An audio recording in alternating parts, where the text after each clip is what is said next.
नमस्कार। आज हम बात कर रहे हैं दक्षिण कोरिया की, यानी कि साउथ कोरिया।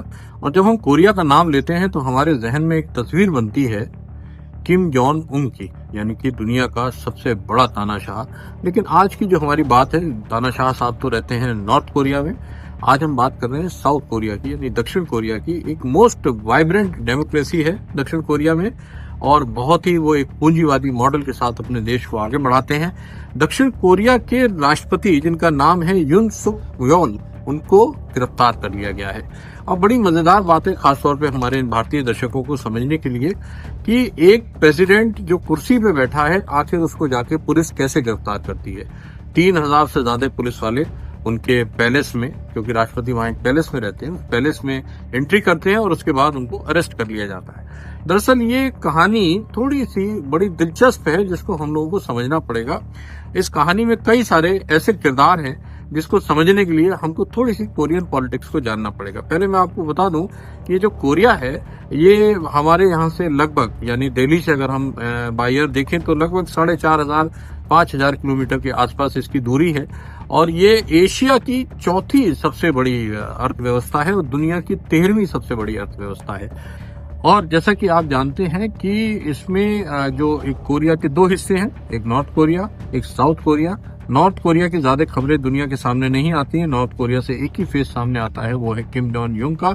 लेकिन आज पूरी दुनिया में जो चर्चा में है वो है साउथ वाले, डेमोक्रेसी वाले, वाइब्रेंट इकोनॉमी वाले, बहुत पैसे वाले लोग।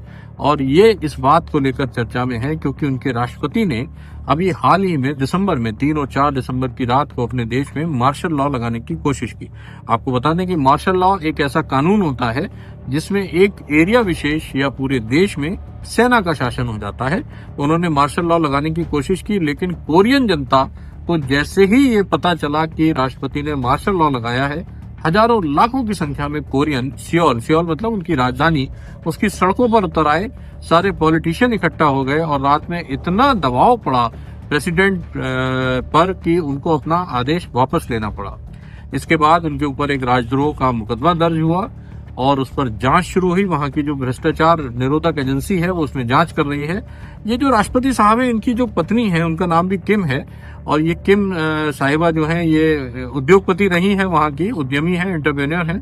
अपनी शाहखर्ची के लिए बहुत जानी जाती हैं। मतलब अभी वो एक स्कैंडल में फंसी जिसमें उन्होंने एक विदेशी से करीब 2 लाख रुपए का एक बहुत खूबसूरत बैग गिफ्ट में लिया। इसके अलावा तमाम तरह के स्कैंडल्स उनके साथ हैं। अभी वो इंडिया आई थी कुछ समय पहले, तो बहुत सारा रुपया उनका जो खर्च हुआ था वो भी कोरियन संसद में एक बड़ा मुद्दा बना था। तो उनकी पत्नी पर लगातार, राष्ट्रपति साहब की पत्नी पर लगातार विपक्षी हमलावर हो रहे थे और अपने विपक्षियों को दबाने के लिए राष्ट्रपति साहब ने मार्शल लॉ लागू किया था, जो वो नहीं लगा पाए। फाइनली दिसंबर के बाद अब जनवरी आ गया है और जनवरी भी लगभग आधा बीत चुका है। जो पुलिस ने मुकदमा दर्ज किया तो कल रात उनको अरेस्ट कर लिया गया। राष्ट्रपति साहब को अरेस्ट करने के बाद उनको पूछताछ के लिए ले जाया गया।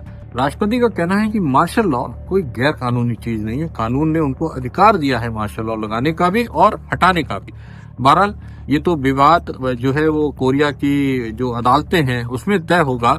लेकिन सबसे इम्पोर्टेंट बात यह है, वो जो हमें समझने की है, वो है सत्ता के केंद्र में बैठे हुए लोग, और नंबर 2 संस्थाएं। कोरिया ने अपनी संस्थाओं को इतना मजबूत रखा है कि वो सत्ताधीशों को भी पकड़कर अपनी कुर्सी से उतार सकती है। ये एक बड़ी बात है। मुझे लगता है कोरिया के डेवलपमेंट्स पे निगाह रखनी जरूरी है, और साथ साथ ये समझना भी जरूरी है कि वाइब्रेंट डेमोक्रेसी आखिरकार कैसे बनती है। धन्यवाद, नमस्कार।